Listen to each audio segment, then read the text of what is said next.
everybody. This is Hurls with a special edition of the HeelCast. It's not a review of a one night only or Twitch, but it's going to be reviewing final hour this past week's Impact. Before we do that, though, let's get some news out of the way. There really isn't a ton of news going on. Just that we learned that the OGs are working without a contract. I think, honestly, I think it's not as big of a deal as it sounds. I think the OGs and a lot of other talents are working without a contract because they're kind of on a pay-per-appearance thing. Impact's only going to be paying for people if they're using them. I think it's part of the saving money aspect that they're trying to do. They're not at a point right now where they can offer everybody contracts. I know certain people do have contracts on the roster, but unfortunately the OGs aren't one of them. I would hope they'd get these guys locked down because I think they've done a really solid job, and I'm kind of tired of them losing all the time. I don't know if that has anything to do with it, but I honestly don't think it's as big of a deal as it sounds. So hopefully, the rebuild will keep happening and Impact will be at a time again when they can once offer contracts to most of the roster instead of doing the whole pay per appearance thing. So that's the first bit of news. Second bit of news that we have is Impact kind of announced they're going to be going back to Las Vegas after the Nashville taping. So I think they're going in March sometime. They're going back to Las Vegas in March. Same place they were just at, which we'll be seeing on Impact this week. So I guess if you live in the Las Vegas area, it's good for you, So that's the second bit of news. Obviously, we got Homecoming on January 6th back in the Asylum. Very excited for that. I think it's going to be a real fun time. Just to kind of update on the Jericho stuff, he basically just said that, he didn't show up at Bound for Glory, but if he is going to show up, if ever, he's not going to tell anyone. So don't believe anything he really says on social media if he's kind of trolling people, because that's what Jericho does. So if he ever shows up, it's going to be completely unexpected. So we'll just have to go by his word. I'm not sure he'll ever show up, but if he does, great. If he doesn't, we just got to accept it, So really, that's about it for news. There's not a whole lot going on right now as far as the television deal. We know it ends December 31st. They're looking for a new home. Hopefully they get one.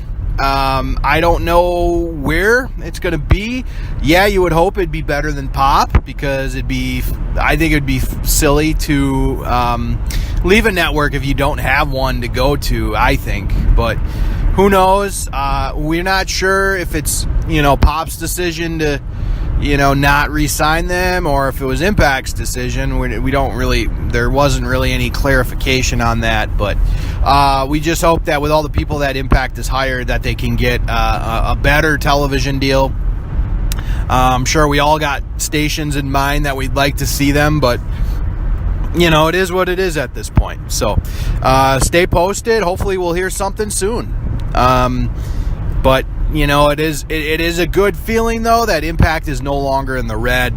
They're in the black. That is really good. And I wonder if a television deal would be detrimental to the company. I think they definitely want to get one, and they're hoping they do. But, you got Twitch. You got your GWN. Not saying I would want that to be a permanent solution, but, Impact has gone off the air before. If y'all remember 2005, they were airing most of their stuff online. I think even on YouTube, the episodes were going up, full episodes of Impact. And it wasn't until the fall that they got put onto Spike TV. So there was a gap between the Fox Sports Network era and the Spike TV era. So hopefully we'll hear something on that front. I guess another bit of news is the ratings went up last week to 129,000 viewers, which is good. Very good for the time slot they're in. I think they were ranked 143rd out of 150. So they're still hitting the rank. They're still hitting the ranking, even though they're on later at night. So, yeah, you gotta think though. With Thanksgiving, the ratings are probably going to take a pretty big hit. Luckily, they don't have to compete with Christmas or New Year's this year, so that's good. But Thanksgiving's impact's probably going to be pretty not so hot, I would imagine. But you never know. We've seen strange things before. So that's it for the news period for this week. Let's go into Impact Final Hour, which was an Impact special. It was, I guess you could call it like a pay-per-view special. The first match we had were the Lucha Brothers versus the OGs. The OGs been kind of messing with the Lucha Brothers. Pretty quick match. Nothing to really write home about here. I guess storyline wise it makes sense. Lucha Brothers are obviously a very big deal in Impact. The OGs, like I just said, aren't working worth a contract. So I think these two have been feuding. I personally liked the feud once Bound for Glory concluded. I was glad that the OGs were doing something different than feuding with LAX. That was nice. But OGs took the pinfall pretty early. They really have not gotten a lot of wins late, as of late, and it's kind of upsetting. And from what I'm hearing is they weren't even used in the Las Vegas taping. So I really hope that Impact is not done using the OGs, because I think they definitely should use them. I mean, we've seen other wrestlers not used at tapings before, and then they show up at the next taping. So I'm hoping it's just a case like that. But the OGs, man, they're awesome, and I think they gotta, if Impact wants to use them as regulars, I think they gotta start winning a little more, and because I think they are one of the best tag teams in TNA history / Impact history. So they definitely should be used a little bit better than they have been. But Lucha Brothers, obviously, they're awesome, great wrestlers.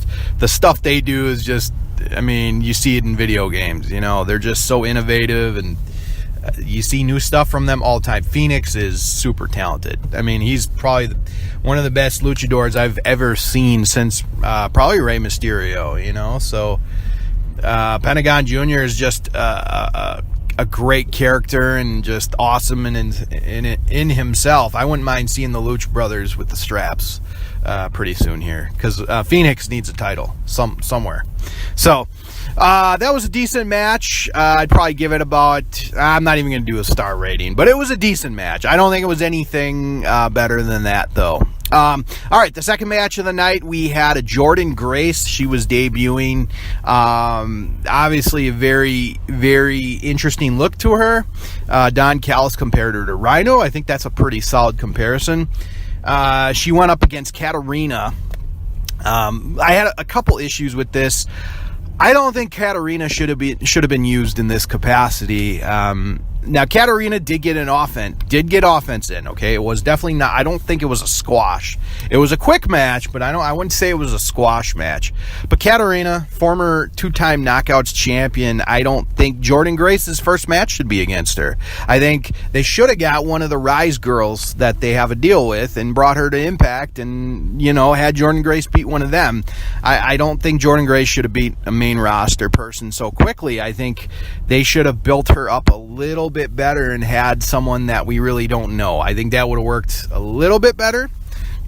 But the fact that it was, Katarina kind of left a little sour taste in my mouth, even though, Katarina got some offense in. There's no question. And, I just think they should definitely use Katarina a little bit better. And I know I said that about the OGs, but I think they definitely need to utilize Katarina in a different capacity, because she is a solid worker, and she's clearly got, she's been around for a long time, and she's a veteran, and she's a pro's pro. She's a great actress too. Like she can, she's got good mic skills. So I think Katarina is being misused a little bit. I'd like to see her used a lot better. But Jordynne Grace, I'm interested to see where this goes. Her first match didn't really impress me much, but obviously it's very early in her Impact career, so it'll be interesting to see where they go with her. All right, so the third match of the night,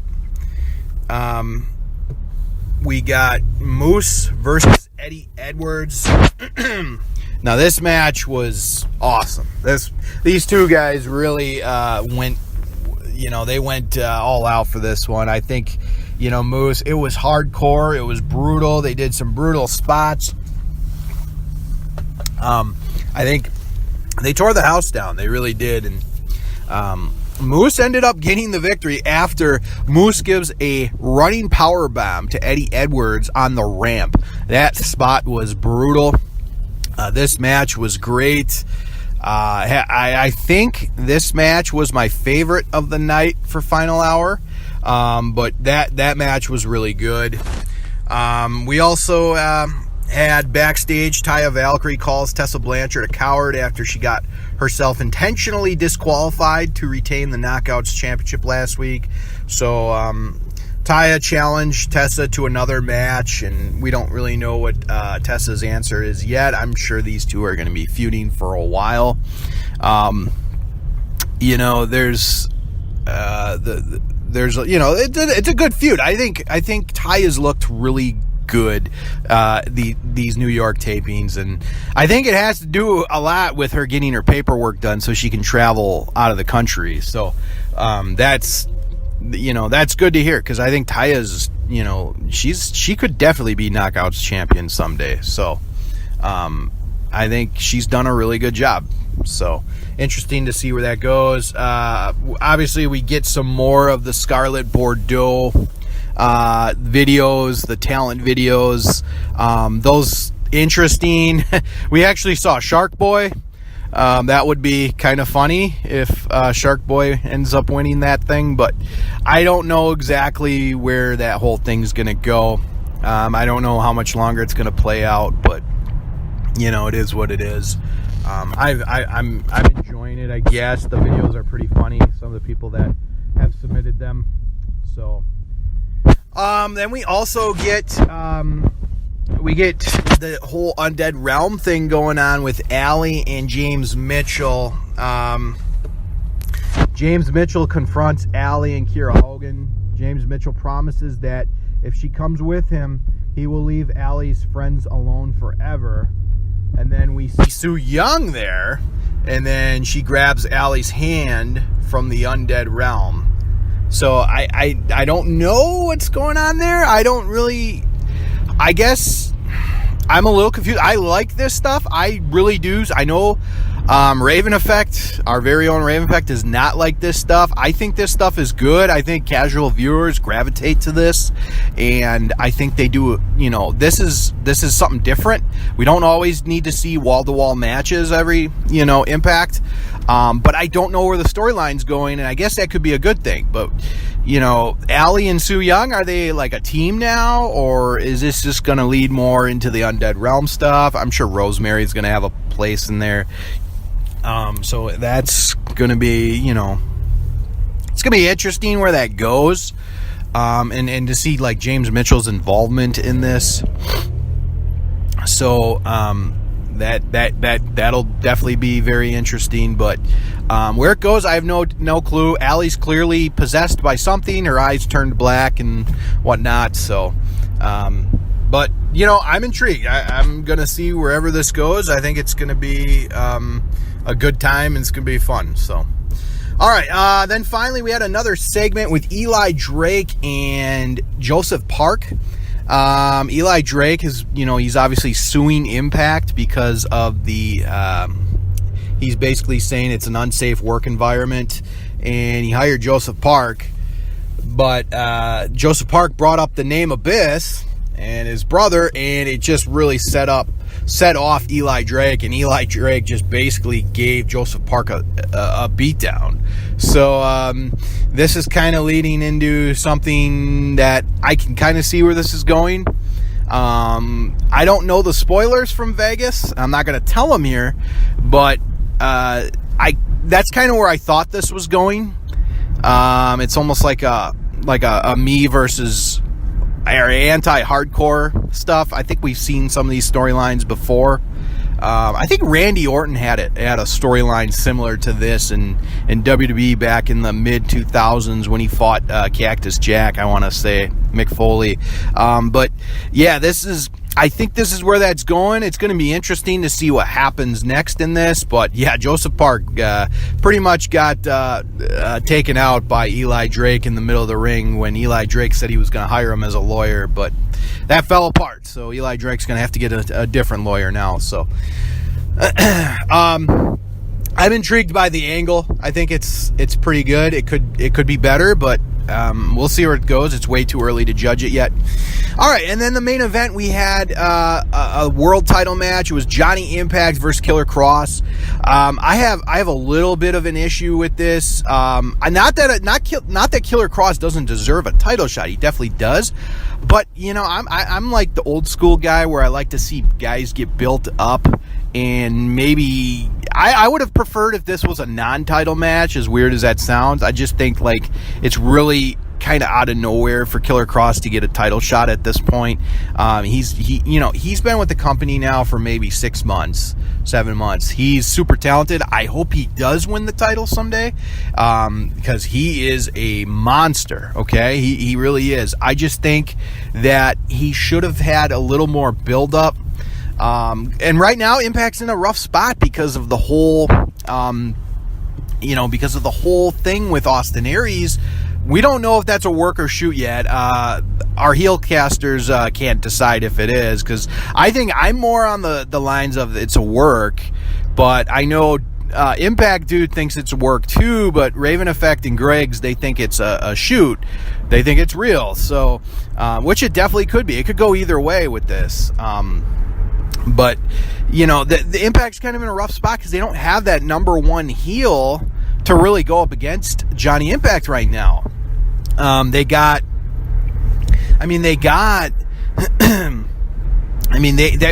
why they had to have Phoenix go after the title, and then they kind of had to force push Killer Kross in there. And I would have liked to see maybe, Killer Kross and Moose kind of go for the tag titles, but they kind of had to be forced into this position. So I don't really know who they're going to set up for the big heel.